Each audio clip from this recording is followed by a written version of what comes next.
Buenos días, compañeros y maestro. El día de hoy les vamos a platicar sobre la invención de los trastornos mentales, el cual se conforma por 15 capítulos.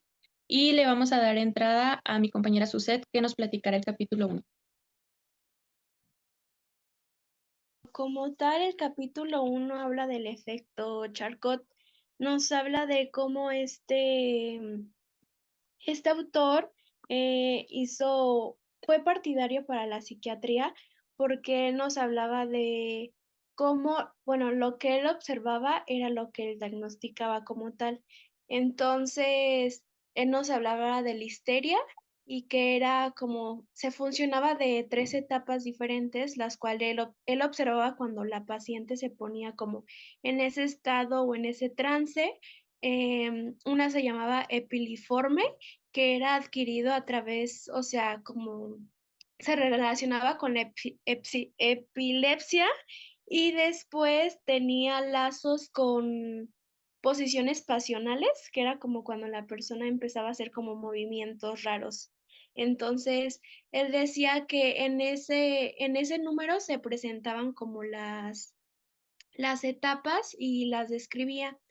Después de eso, él buscó a personas que se dedicaran a la misma área para poder mostrarles lo que él había encontrado, y cuando se hizo como esta exposición junto con la paciente, em, él lo que veía lo interpretaba y ellos pues como observaban durante todo ese lapso de tiempo cómo era ese proceso, y al final ellos pudieron darse cuenta que la paciente estaba influenciada más por lo que iba relatando Charcot que por lo que ella estuviera pasando realmente. Entonces se dieron cuenta que tanto la paciente como Charcot tenían muy claro el papel que tenían que desarrollar en ese proceso, y pues como tal no toma ya en esta actualidad gran relevancia, pero sin embargo fue muy importante para dar paso a la psiquiatría. Después de ese lapso de tiempo, se desenglosa el DMC, y el cual empieza a dar como diagnósticos, a categorizar síndromes, pero en este caso se diagnostican como enfermedades, pero como tal ellos lo hacen ver como síndromes para no tener que meterse mucho en el tema de explicar el por qué lo es. Primero empezaban con ciertos grados de categorías que según empezaron con 106 categorías y después fueron subiendo hasta quedar en 297 categorías, las cuales estaban como caracterizadas y categorizadas para que dentro de la psiquiatría fueran como diagnosticadas. Después de ese lapso de tiempo viene cuando el DMC forma parte de todo esto y empiezan a dar gran importancia a que todos esos tipos de síndromes se veían más por una falta bioquímica del cerebro y no justamente por algo contextual o por el ambiente de la persona en el cual se encuentra pues el paciente como tal. Después de verlo como este tipo de síndromes y no enfermedades, al igual toma gran relevancia la psicofarmacología, que es los medicamentos que los psiquiatras pues nos brindan, ¿no?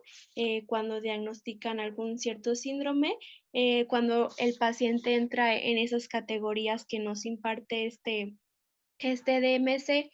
Nos habla también de cómo ellos dicen que, de hecho, se propaga, en esos tiempos se propagaba mucho que los anuncios en periódicos y todo eso decían, por ejemplo, si tú eres una mujer, porque estaba más relacionado en el ambiente del sexo de la mujer, era si tú eres una mujer y tienes como, te enojas muy fácil, eres como ansiosa y todo este tipo de cosas, contáctanos para darte este tipo de medicamento porque es una falta bioquímica del cerebro y todo eso. Entonces le empezaban a relacionar mucho en ese ámbito, y después la farmacología pues tomó gran relevancia en ese aspecto, y es lo que nos lleva al capítulo 2, que habla sobre el marketing de medicamentos y de trastornos. En este capítulo nos habla más cómo los medicamentos forman gran parte de dentro del área de la psiquiatría. Era igual como antes los doctores dentro de cualquier hospital o área de salud se podían dar la oportunidad de medicar a las personas solo con que las personas tomaran ciertas características que te indicaba el DMC, ellos podían medicar sin cuestionarse algo más como el ámbito contextual ni nada de eso. Entonces, la psiquiatría y la farmacología son muy relacionadas porque decían que todos los estudios que eran como justificados como científicos, realmente se hablaba un poco más de la filosofía de esta. Entonces, cualquier empresa que se dedicaba a hacer fármacos y medicamentos, se importaban más como la visualización de sus medicamentos y lo que podrían lograr en el paciente que es su misma investigación de lo que el paciente podría tener. Entonces, en este lapso de tiempo, a pesar de que el DMS lo tomaba como síndromes, también se diagnosticaba como enfermedad. Entonces, tomó gran relevancia y en este caso decían que las empresas que se dedicaban a hacer fármacos buscaban manipular los estudios y de hecho creaban como áreas para investigar y contrataban a científicos para estudiar, pero no exactamente al paciente, sino a los medicamentos que ellos hacían. Y ellos lo que buscaban era propagar una cultura del medicamento y no como tal un tratamiento psicológico, porque de hecho cuando se les trataban a estos pacientes, no se les daba la opción de ir a terapia psicológica, sino simplemente se veía como que los medicamentos iban a hacer magia, iban a tomar parte de ese problema, lo iban a desaparecer tomando estos medicamentos. Y más o menos de esto habla estos dos capítulos. Bueno, yo voy a hablar sobre el capítulo 3. Bueno, en este capítulo se aborda el fenómeno de la medicalización, un proceso mediante el cual se transforman los aspectos normales de la vida en problemas médicos que requieren cierto diagnóstico y tratamiento. Básicamente aquí la psiquiatría ha expandido sus fronteras. Aquí el autor explica cómo la psiquiatría ha experimentado una expansión significativa en las últimas décadas, aumentando el número de diagnósticos. Básicamente se consideraba parte de la vida normal, emociones que se consideraban parte de la vida normal como la tristeza después de una pérdida, la timidez o la preocupación ante situaciones difíciles, ahora se diagnosticaban como trastornos que requieren cierto tratamiento médico. Básicamente se menciona que la ansiedad social, una emoción que es natural en situaciones de estrés o exposición pública, se diagnosticaba en ese momento con frecuencia como un trastorno mental. Esta tendencia convierte a personas que experimentan incomodidad en ciertas situaciones sociales en pacientes que en teoría necesitan medicación o intervención psicológica. También destaca en este capítulo que como el miedo, la tristeza o el estrés o emociones inherentes a la experiencia humana se han medicalizado en gran medida, lo que lleva a que se vean como anomalías que deben ser corregidas. Esta medicalización tiene como resultado la proliferación de diagnósticos. También en este capítulo se señala cómo el modelo médico actual favorece soluciones rápidas y a menudo farmacológicas para problemas de la vida cotidiana. Se ha adoptado la idea de que la medicación es la mejor opción para lidiar con los desafíos emocionales. Y también el autor advierte que esta tendencia ha dejado de lado otros enfoques que podrían ser más efectivos o adecuados en ciertos casos, como la terapia, el apoyo social o el cambio de circunstancias en la vida. El autor también introduce la idea de que las enfermedades mentales son en gran medida una construcción social y argumenta que muchos de los diagnósticos actuales son el resultado de un proceso de etiquetado social más que de una verdadera patología. Esto ha sido incentivado para un entorno cultural que favorece la búsqueda de respuestas simples y soluciones rápidas, junto con el papel de las farmacéuticas que han visto en este proceso una oportunidad de negocio. También el autor critica el enfoque de la psiquiatría biológica, que se centra casi exclusivamente en los aspectos neuroquímicos de los trastornos mentales, dejando de lado el contexto social que se tiene o psicológico y cultural de los individuos, sino que también contribuyen a la expansión desmedida de los diagnósticos psiquiátricos. Básicamente la idea de que todos los malestares psicológicos puedan ser explicados como desequilibrios en el cerebro ha llevado a un uso excesivo de medicamentos, sin que se aborden las causas subyacentes que pueden estar vinculadas a la vida diaria o las relaciones personales de las situaciones socioeconómicas que se tienen. Este impacto en la medicalización, en la autonomía de las personas, a medida que más aspectos de la vida se consideran patológicos, los individuos pierden la capacidad de manejar sus emociones o problemas por sí mismos, delegando su bienestar a los profesionales médicos y los tratamientos farmacológicos. Esto fomenta una dependencia en la medicación, lo que puede tener consecuencias negativas a largo plazo para la salud mental y el bienestar. Esto es del capítulo 3. Bueno, esta Daira quiere opinar. De hecho, justo al empezar a leer el capítulo, eh, me di cuenta de que estaba cayendo en lo mismo, o bueno, que caí en lo mismo que nos hablaba el maestro en las clases, en lo que habla de este capítulo, que es que yo empecé a ir a terapia y en esa terapia yo esperaba que, no sé, en las primeras sesiones, en las últimas sesiones, o en algún momento me dijeran, ¿sabes qué? O sea, tú eres, no sé, ansiosa, tú eres algo. Y así. Y cuando no me lo dijeron fue como de, ¿qué onda? O sea, como que faltó algo. Tampoco pregunté y lo dejé pasar. Y creo que ahorita estoy teniendo la respuesta de eso.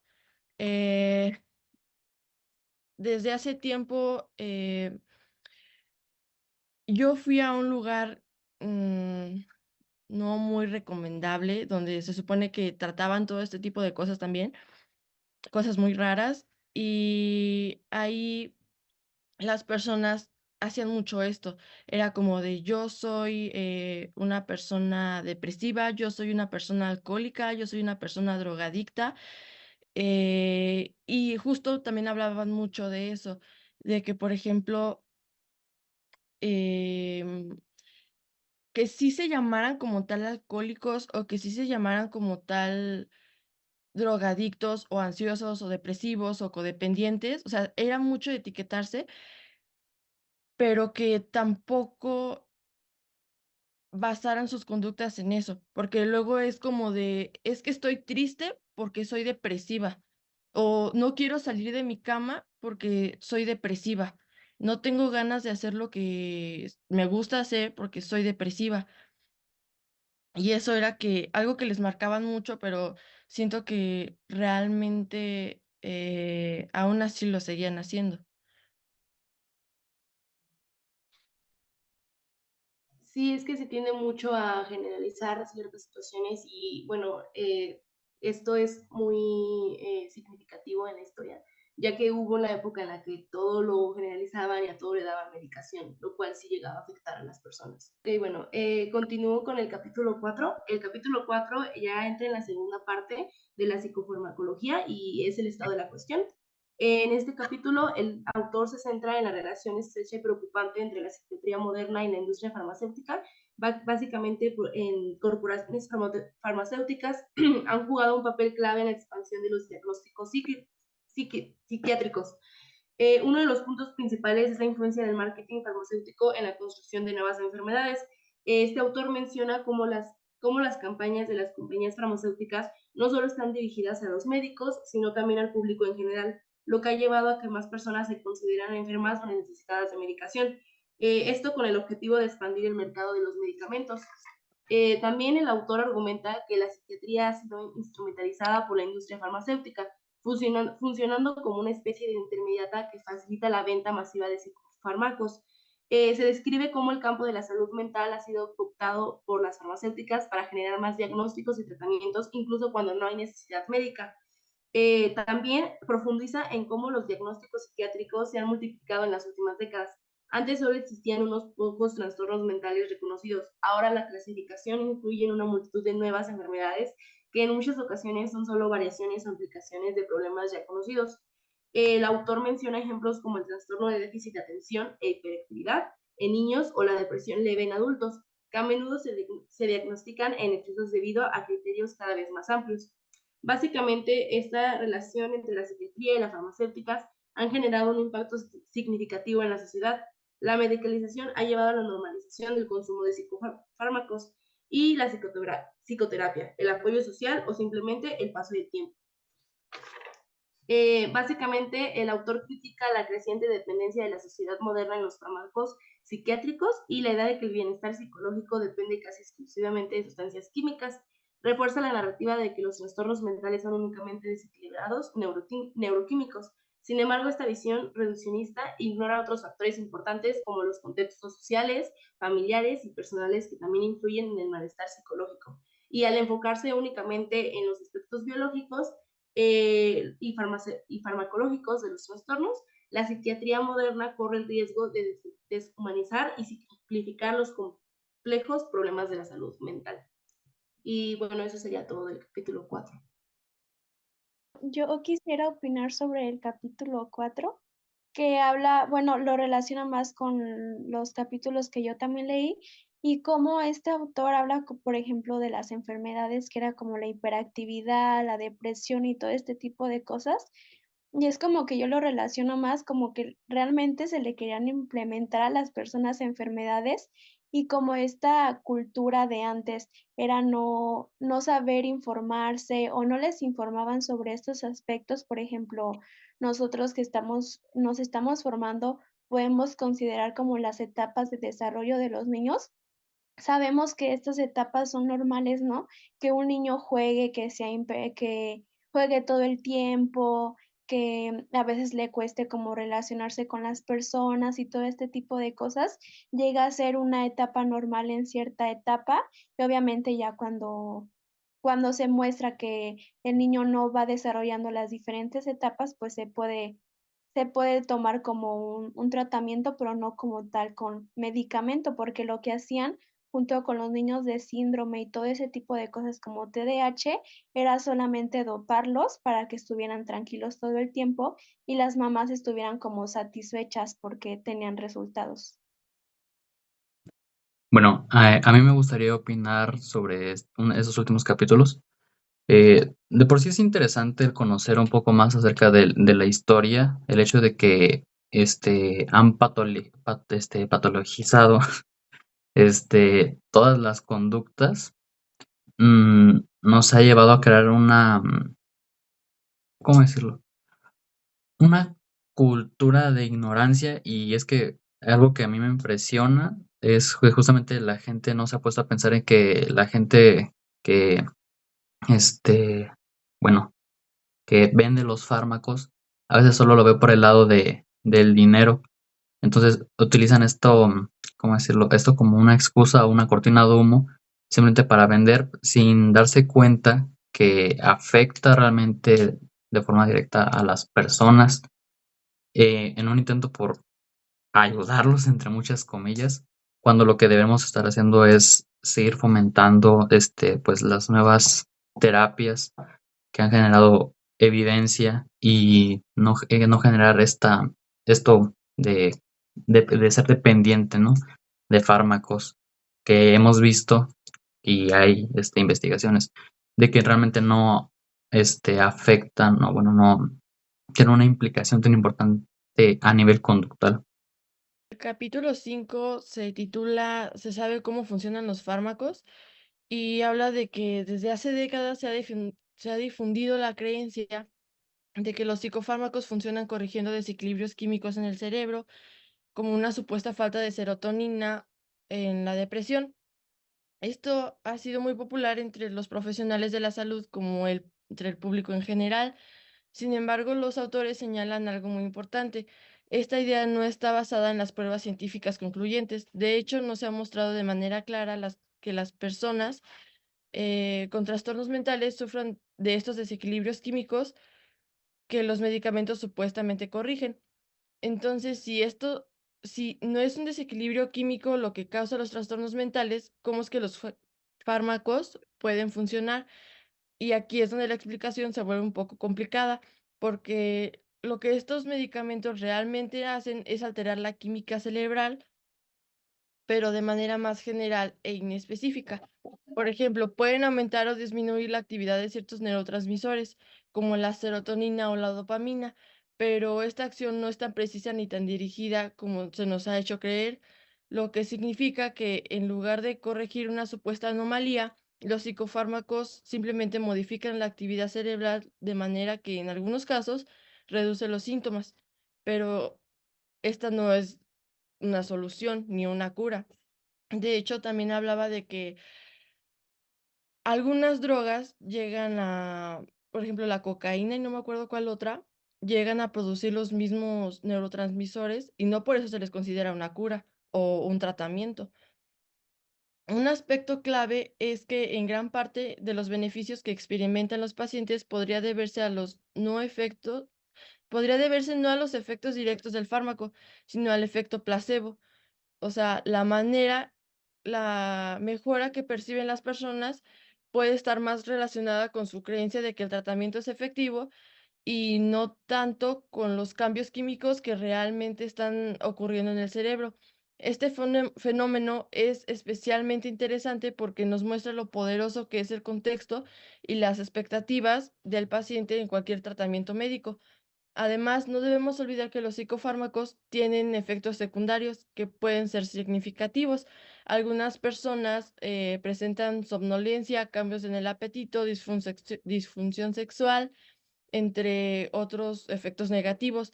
Y quizá lo más preocupante es que el uso prolongado de estos medicamentos puede generar la dependencia.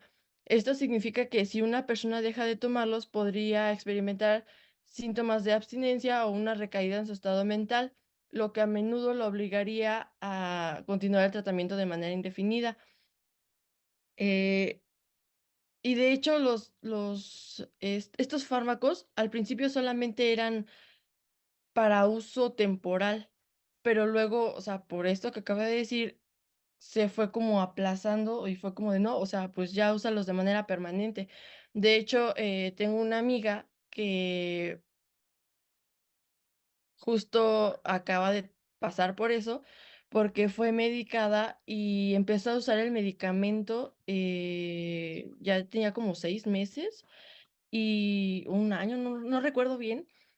Y me contaba que dejaba de tomar el medicamento y se sentía muy mal, o sea, muy ansiosa, temblores, mareos, muy, muy, muy mal la pasaba, y decía que necesitaba o quería volver a tomar ese medicamento porque quería sentirse como antes, porque de hecho lo que hacen solamente es como inhibir. Ella me dijo: "Es que no pasé a la universidad, terminé con mi novio, se murió mi perro", y solamente fue como de pues, una situación más. Y cuando dejó de tomarlos, los empezó a sentir. Y justo, o sea, dejan de lado muchos no sé, ya se me fue la idea. Em, por estas razones, los autores nos invitan a reconsiderar el papel de los psicofármacos en el tratamiento de los trastornos mentales. No se trata de decir que los fármacos no tienen ningún valor, pero es importante entender sus limitaciones y sus riesgos. Sugieren que deberíamos explorar más las intervenciones no farmacológicas, como la psicoterapia o los cambios en el estilo de vida. Estas alternativas pueden no solo abordar los síntomas, sino también las causas subyacentes del malestar emocional, ofreciendo una solución más sostenible a largo plazo. Y, o sea, en este capítulo nos hace reflexionar sobre una cuestión clave. Aunque los psicofármacos son ampliamente utilizados, no siempre entendemos bien cómo funcionan ni si son realmente la mejor opción para todos los pacientes. Es crucial que los enfoques terapéuticos se centren en un equilibrio entre lo farmacológico y lo no farmacológico, reconociendo que la salud mental es un tema complejo que no se puede resolver simplemente con medicamentos, porque también se dejan de lado otras variantes que podrían contemplarse, como el contexto. Bueno, y Cass y Fiorella quieren hablar. No sé, ¿Cass? Bueno, bueno, yo creo que este capítulo también es muy relevante, ya que yo también conozco personas que tienen mucha dependencia de ciertos medicamentos y piensan que los medicamentos van a resolverle como las ciertas cuestiones de su vida, cuando creo que durante el transcurso de nuestra carrera hemos visto que en verdad la terapia, cierto tipo de terapia, el, el hablarlo con alguien que sepa verdaderamente el tema, es muy importante también, y creo que eso puede ayudar más que un medicamento, el también saber el contexto social en el que estás, la situación, los antecedentes, tu historia de vida, es más relevante e incluso ayuda más que un medicamento, ayuda más obviamente que un medicamento, y creo que sí es muy peligroso el hecho de que dependas de un medicamento o que alguien dependa, ya que, como Daira mencionó, si algo les va mal en la vida, siempre quieren tomar el medicamento, ¿no? De que, por ejemplo,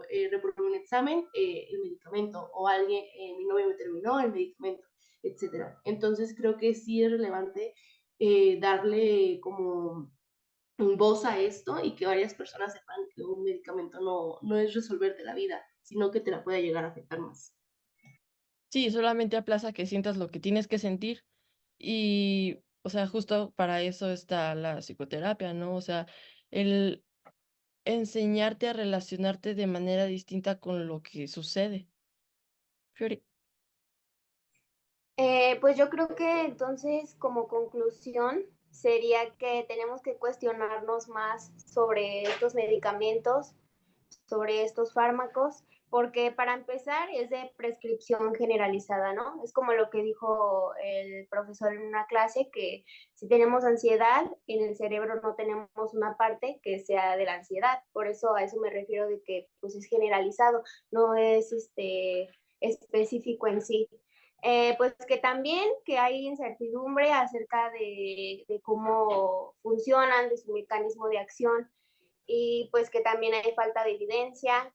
Y esta idea de los fármacos respalda en la idea de que tenemos un desequilibrio químico, y decir que los trastornos mentales son siempre resultado de desequilibrios químicos es como una simplificación de la complejidad humana. O sea, somos más complejos que un desequilibrio químico. Y pues esto también ha sido promovido por la industria farmacéutica, como lo dijo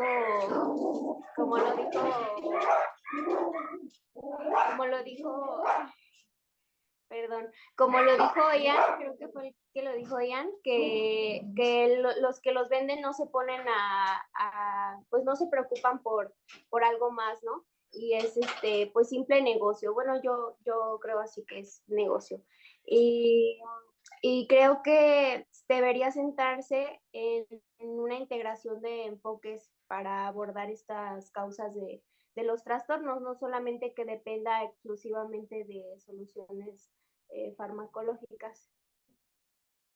Sí, o sea, de hecho, como lo que dije de que ni siquiera se sabe bien cómo funcionan, es como de funcionan y ya, o sea, por eso tómatelo y ya.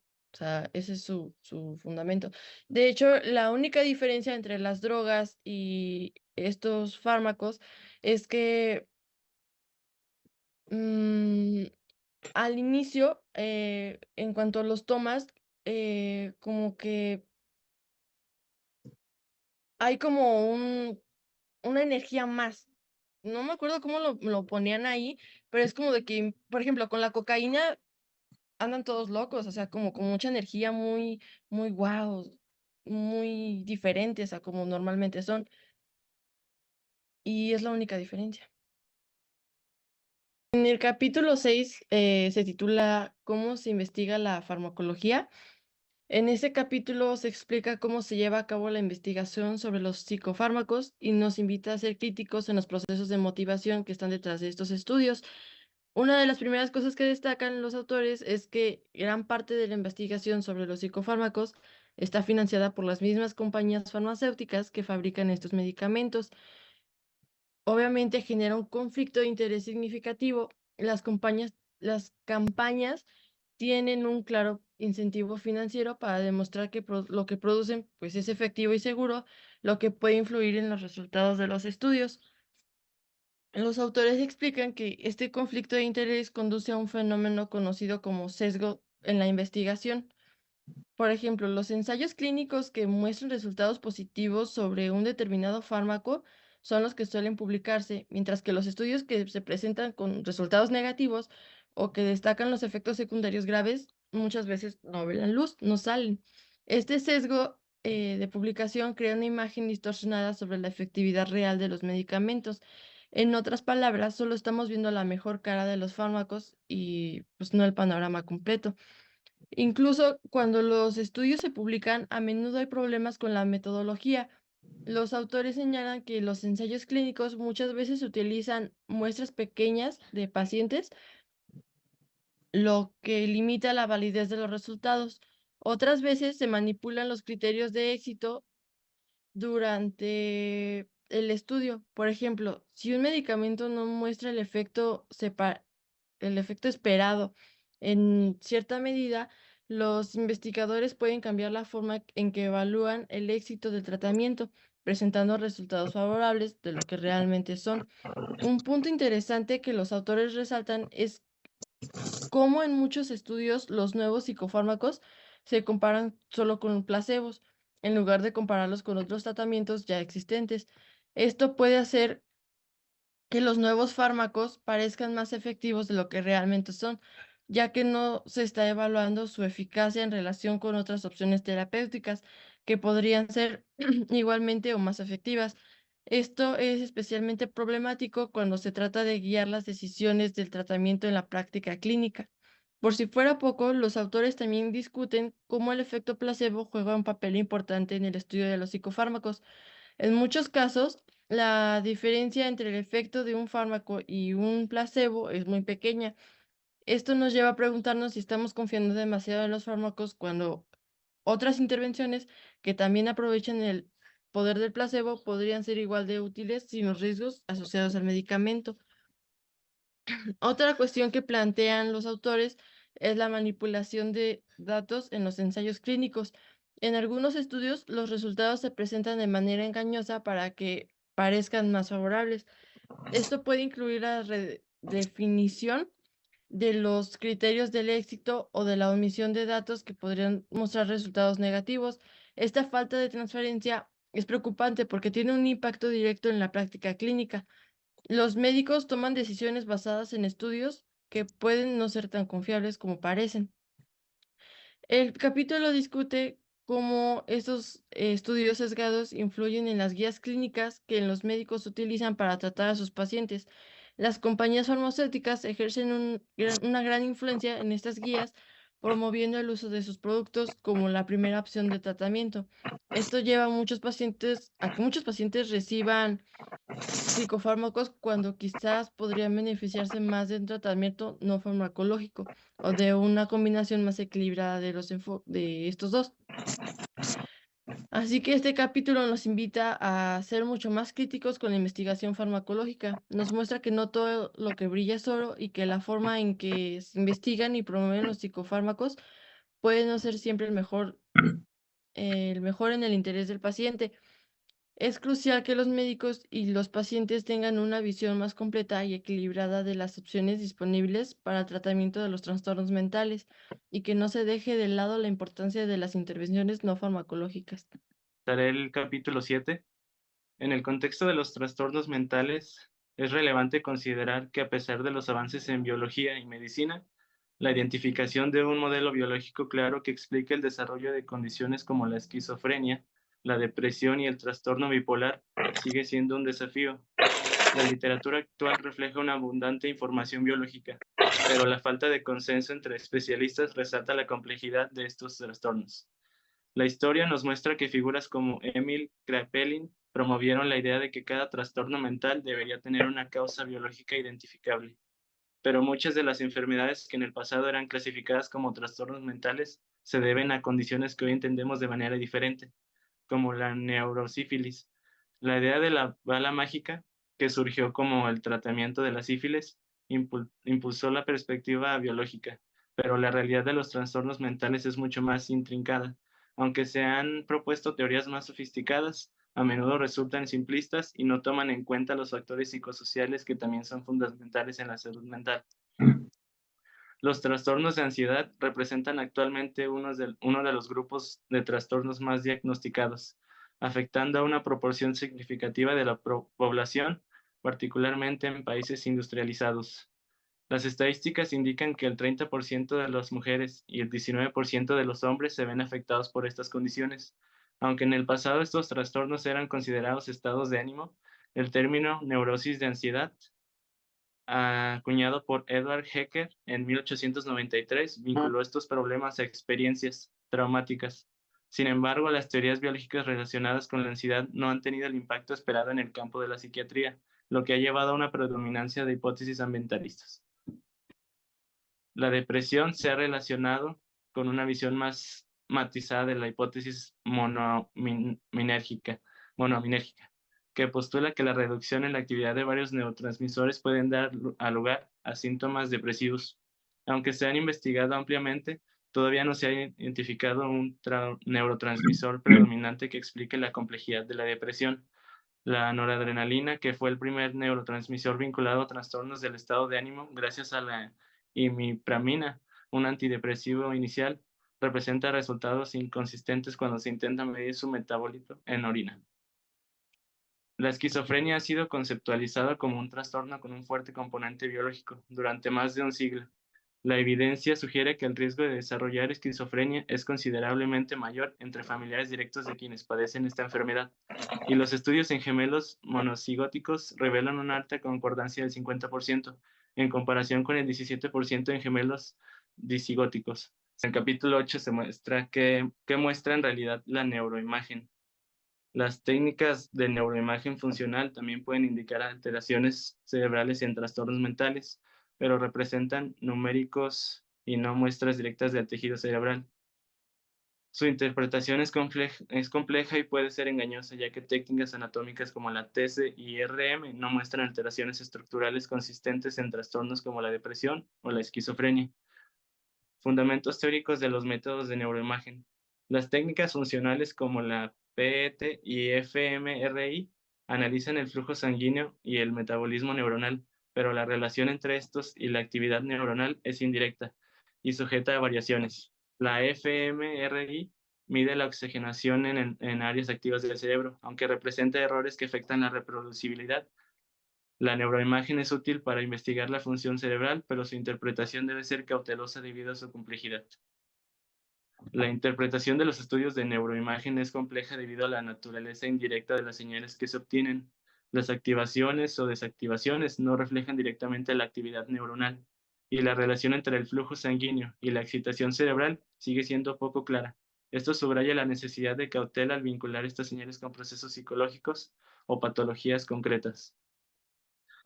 Dificultades para valorar desequilibrios químicos en el cerebro con las técnicas de neuroimagen. Los estudios de PET y SPECT permiten marcar receptores de neurotransmisores para estimar su equilibrio en el cerebro, pero esto representa complicaciones. La elección de un agonista o antagonista selectivo se basa en investigaciones previas, pero cuantificar la radiación emitida para comparaciones entre cerebros vivos es difícil.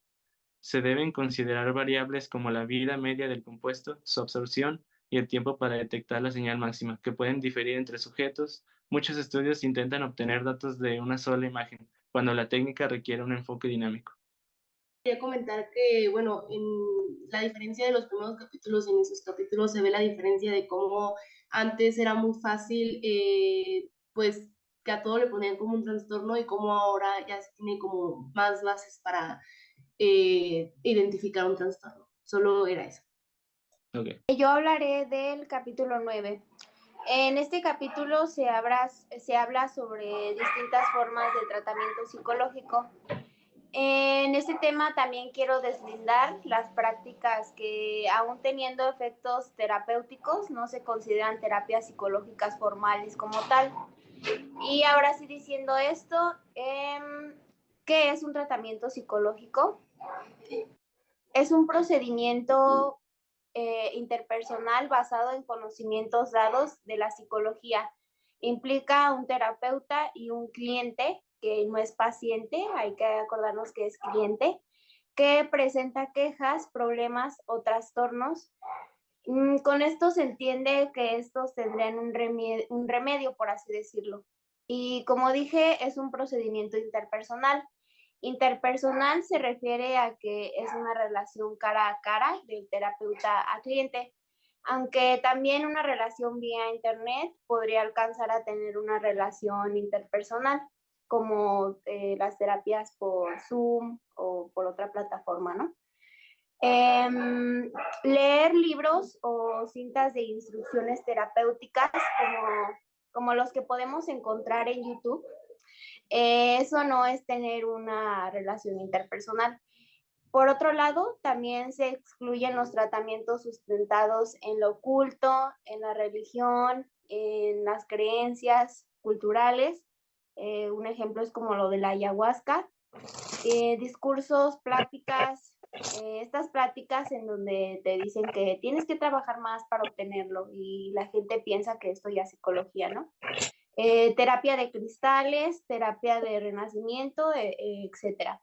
Teniendo en cuenta lo anterior, la terapia psicológica es una actividad profesional regulada y que cuenta con determinada preparación técnica y obviamente que cuenta con evidencia.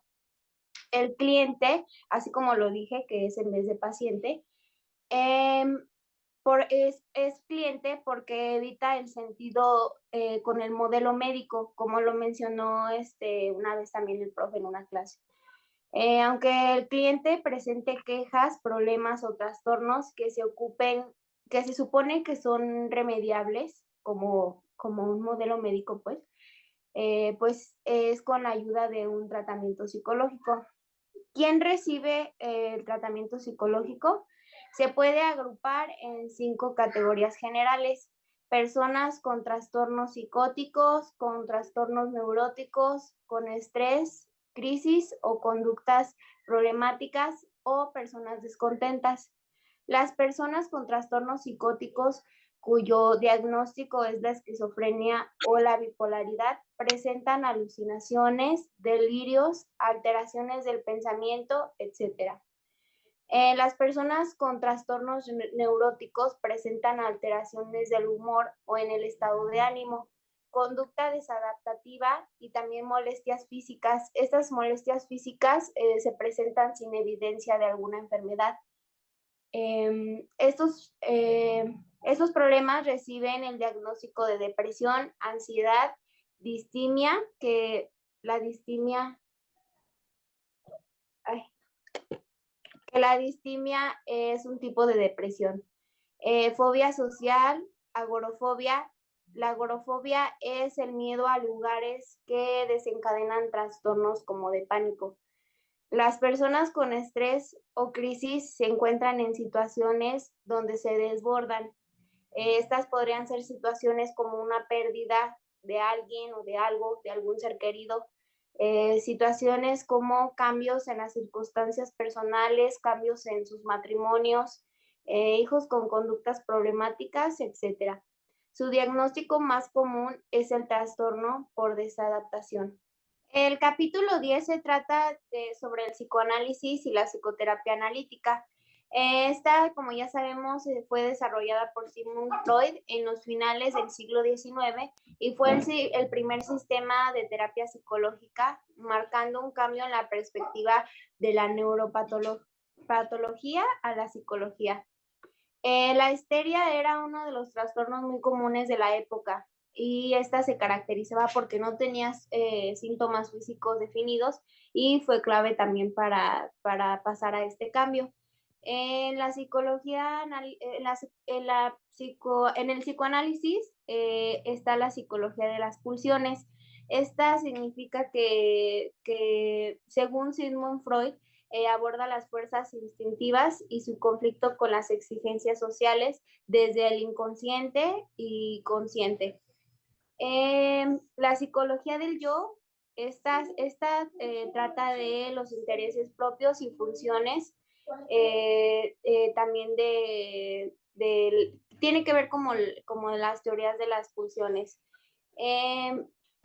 Esta también está relacionada con el video de René Spitz que vimos en la clase, que es de los niños que generan un vínculo afectivo con la madre, que no generan más bien un vínculo afectivo con la madre y que solo les daban los cuidados necesarios y que estos niños desarrollaban muchos problemas, ¿no?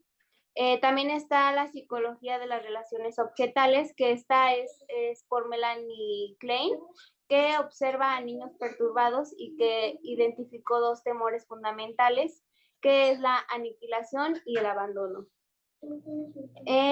Después está la psicología de la identidad, que esta se centra en la diferencia del yo en contextos interpersonales y culturales. Aborda también temas como la autoestima y la integración del sí mismo. En esta de la psicología de la identidad, los autores principales también fue Erikson y Kuhn, que son figuras clave, como ya lo mencioné, que destacan la crisis de identidad en la adolescencia. Las 4 psicologías dentro del psicoanálisis se reparten en 2 caminos. La psicopatología se basa en 2 conceptos clave, que es el conflicto del inconsciente y el desarrollo detenido. Los objetivos en general del psicoanálisis es que busca que el paciente o el cliente más bien logre una mejor comprensión de sí mismo y de sus relaciones. Los procedimientos y técnicas, la relación terapéutica es fundamental en el psicoanálisis. El psicoanálisis tradicional se basa en la transferencia y resistencia, utilizando la interpretación como técnica principal. Ya sabemos que es la interpretación y todos esas variables. Pero la principal también aborda aclaraciones y confrontaciones en la psicoterapia. El estatus de hoy en el psicoanálisis se representa incluso como una universidad con diversas escuelas, teorías y diferentes enfoques, porque como que el psicoanálisis se desvió mucho, ya hay muchas teorías y en fin. Tiene características que ya sabemos que es por falta de evidencia, y a pesar de esto, el psicoanálisis sigue evolucionando y sigue muy presente en la actualidad.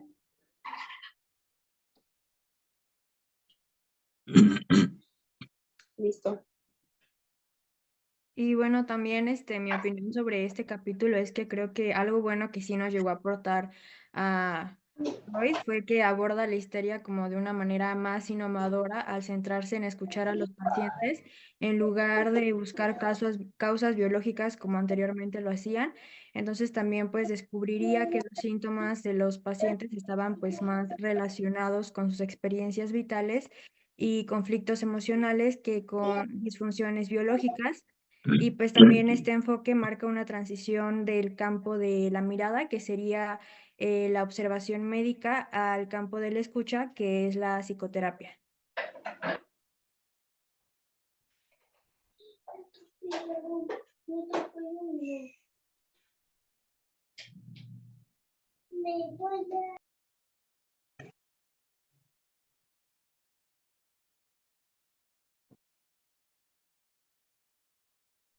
El capítulo 11 se trata sobre el entendimiento filosófico de los problemas de la vida, el cual nos habla de la psicoterapia fenomenológica y existencial, que se basan en las ideas de la fenomenología y el existencialismo, que son 2 corrientes filosóficas que exploran asuntos fundamentales de la vida humana, como el ser en el mundo y la experiencia de estar vivos. Estos movimientos filosóficos son importantes para la psicoterapia, porque pues abordan precisamente los problemas que enfrenta la vida humana, como la ansiedad, la tristeza, la soledad y el sentido de la existencia. También pues estas corrientes filosóficas es importante saber que no se utilizan para crear teorías psicológicas o modelos sobre cómo funciona la mente humana, sino para reflexionar cuestiones, más bien, cómo funciona la mente humana, sino para reflexionar sobre cuestiones más profundas, relacionadas con la naturaleza del ser humano y las condiciones de su existencia. Al igual, pues, las psicoterapias que le dan inspiración a este tipo de corrientes filosóficas surgirían en la década de 1940 y 1950. Una de ellas, pues, como ya lo vimos, sería el psicoanálisis y el conductismo. También pues el autor nos señala que ambos enfoques tienden a ignorar a la persona real que experimenta estos problemas, ya que cada una de estas corrientes se enfocan más en sus propias teorías que en el ser humano individual. Es por eso que pues el autor nos plantea una pregunta también importante desde la perspectiva existencial, nos dice que cómo un psicoterapeuta está seguro de que realmente ve a sus pacientes como son y no a través del filtro de sus teorías. Y su respuesta ante esto es que aunque las teorías psicológicas pretenden ayudar a comprender la realidad del paciente, pues muchas veces se convierten en obstáculos que distorsionan esta realidad, donde incluso se observa que los pacientes acaban viendo sus problemas a través de estas teorías porque pues están influenciados por el terapeuta. Así que pues de esta manera la psicoterapia pues también refuerza la noción de que los problemas personales, en lugar de ser enfrentados por el mismo individuo, son vistos como trastornos que requieren tratamiento. Y pues así que pues finalmente también se plantea que una mejor alternativa sería tratar pues los problemas personales como cuestiones éticas y filosóficas en lugar de patologizarlos. Y pues porque también la vida humana con todas sus dificultades y dilemas no debe de ser vista como algo que necesita ser curado, sino más bien comprender que también pues las personas deben de asumir la responsabilidad de sus acciones y de sus decisiones y acciones en lugar de también pues de buscar respuestas en la psicoterapia, por lo que el autor también pues nos sugiere que los individuos también deberían enfrentarse a sus problemas como parte de su desarrollo moral y personal, reconociendo pues también que el sufrimiento y la incertidumbre son aspectos inevitables de la experiencia humana. Y en el capítulo 12 se titula el cliente como autosanador activo. Y aquí pues nos habla sobre que la psicoterapia, no, la psicología humanista surgió como una tercera vía en respuesta al psicoanálisis y al conductismo. Como lo comenté también en el capítulo anterior, eran las dos corrientes dominantes en las décadas de 1940 y 1950. Ambas también pues habían dejado de lado a la persona real y se centraban en teorías más abstractas, perdiendo contacto con la experiencia humana, por lo que la psicología humanista también lo que busca es más como restituir a la persona de carne y hueso, poniéndola ya aquí en el centro de la psicología para poder abordar a la persona tal como son en la vida cotidiana y considerando sobre todo también pues las dimensiones de su existencia, tanto la experiencia interna como la conducta. Por lo que también pues en este capítulo se hace referencia al autor Carl Rogers, ya que fue uno de los pioneros en proponer este proceso psicoterapéutico. Rogers y el autor también de este libro comparten la misma visión de cómo se debería de llevar a cabo la psicoterapia. Y pues bajo el planteamiento de Rogers, esta forma de terapia se enfoca más en el papel activo del individuo y en su propio proceso de sanación, por lo que cree que el cliente tiene en su interior el potencial para resolver sus propios problemas si se le proporciona un ambiente adecuado, caracterizado por la empatía, la aceptación incondicional y la congruencia del terapeuta. Y pues esto se ve muy diferente a enfoques como más directivos. Así que de esta manera, pues Rogers ve al terapeuta no como una figura autoritaria que dicta o interpreta lo que según está mal con el paciente, sino es más como un facilitador que ayuda al cliente a descubrir sus propias situaciones. También pues el autor nos hace mención de Rogers, dado que también pues desafía este proceso tradicional de la psicoterapia en la que el terapeuta tiene todo el poder y conocimiento y el paciente pues también se ve como más pasivo.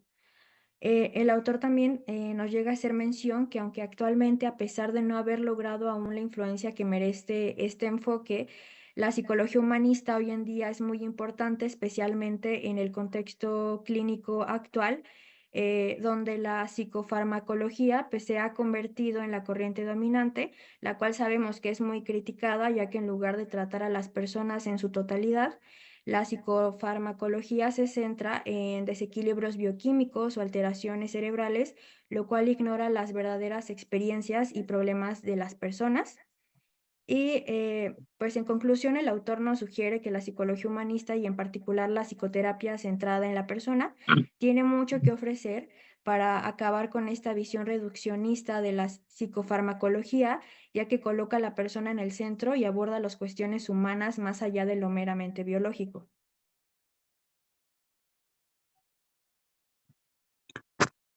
Bueno, yo les voy a hablar sobre el capítulo número 13, que lleva como título El aprendizaje de nuevas formas de comportamiento. Y es que ya como métodos más recientes, pues el autor hace referencia de la terapia conductual y la cognitivo-conductual. Los fundamentos de estas dos es que son derivación de la psicología del aprendizaje. Bueno, dice que la psicología del aprendizaje no es unívoca. Esto hace referencia a que, este, bueno, en esta de estas dos vertientes, ¿no? Tiene un origen de estos dos modelos que los conocemos como el conocimiento clásico, que es de Pavlov, y el operante, el skinneriano, los cuales darían lugar a sendas direccionales de la terapia conductual. En la dirección del conocimiento clásico se tendría que la terapia de conducta tradicional y en la del operante se tendría el análisis aplicado de la conducta. En cuanto a una perspectiva lógica, hablando de, bueno, de los mecanismos y del contextual, dice que la terapia cognitivo-conductual, es mecanicista por cuanto que explica la conducta en base al funcionamiento de la mente, entendiendo como un sistema de procesamiento de información. No en vano su metáfora raíz es el ordenador, una máquina. Su criterio de verdad científico práctico es la predicción. Por su parte, el análisis de la conducta es contextualizada, por cuando explica la conducta de acuerdo con el contexto, entendiendo como sistemas de contingencia. Su metáfora raíz es la acción en contexto, o mejor la dramaturgia. Su criterio de verdad es el control. ¿Me puedes bajar? Gracias. La siguiente. Listo. En cuanto a la psicopatología, el enfoque cognitivo mediacional de la terapia de conducta supone que los trastornos psicológicos son debido a procesos y contenidos específicos, de modo que su planteamiento se aviene a los sistemas nosológicos. La cuestión que se propone es identificar las creencias, pensamientos y demás cogniciones, asociadas a cada trastorno, sobre la hipótesis de que sean causas de acuerdo a la hipótesis de la especialidad cognitiva. Procedimientos y técnicas, bueno, son dos, que es el método nomotético, que lleva procedimientos estandarizados a aplicaciones a pacientes agrupados en una categoría diagnóstica, y el otro método es el ideográfico. ¿Le puedes bajar un poquito más? Ahí está, así está. Listo. Así. Bueno, decía que el otro era el ideográfico, que en este caso se diferencia de el nomotético, ya que su versión clínica más común es precisamente la formulación de estos casos, que en este caso es un caso único en lugar de un grupo. Siguiente diapositiva. El capítulo 14 habla más sobre la revisión de las relaciones familiares, que bueno, ya lo había mencionado mi compañera Fiorella hace unos capítulos pasados, y se centra más en las terapias de familia. En cuanto a los fundamentos, pues tiene origen este tipo de terapias en los años de 1950 y surge o es derivada de la teoría general de sistemas en relación con la teoría de la comunicación al entendimiento de las interacciones humanas. Aquí lo que ellos proponen es que veamos a una familia como un sistema, ¿ok? Necesita funcionar.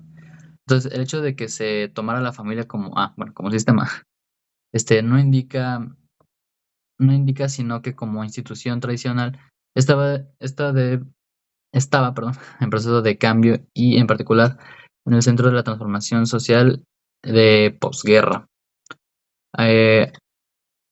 Alguna de las terapias que existen, pues está, por ejemplo, la terapia familiar estructural, que esta como tal estudia las estructuras, especialmente los límites que definen las relaciones entre miembros de la familia, la jerarquía que vertebra su organización, los elementos dados por las coaliciones y alianzas de los miembros y las relaciones de poder.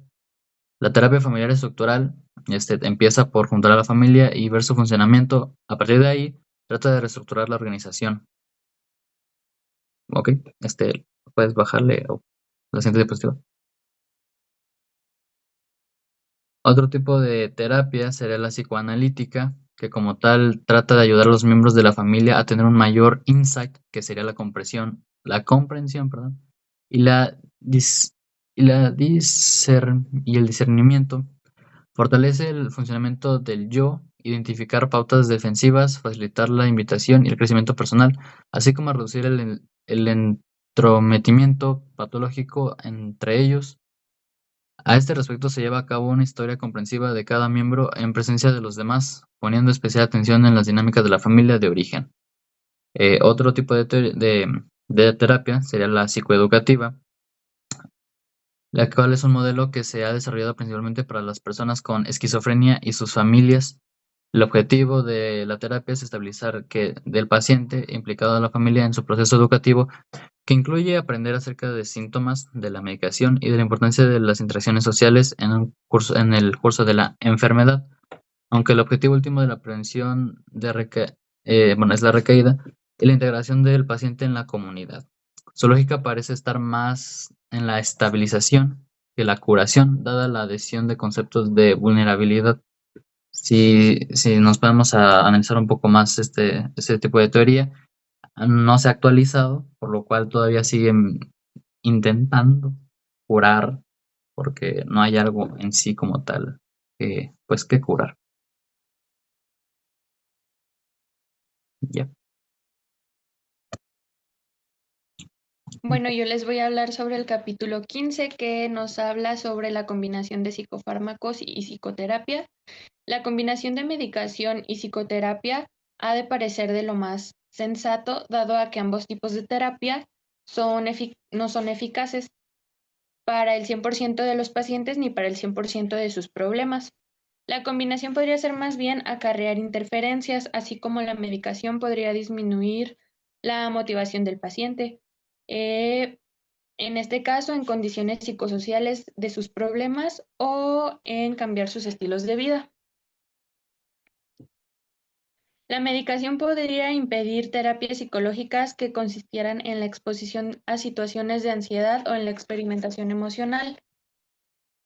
Los psiquiatras proporcionan solamente del orden del 35% de las prescripciones psicofarmacológicas, estando el resto a cargo del médico de atención primaria.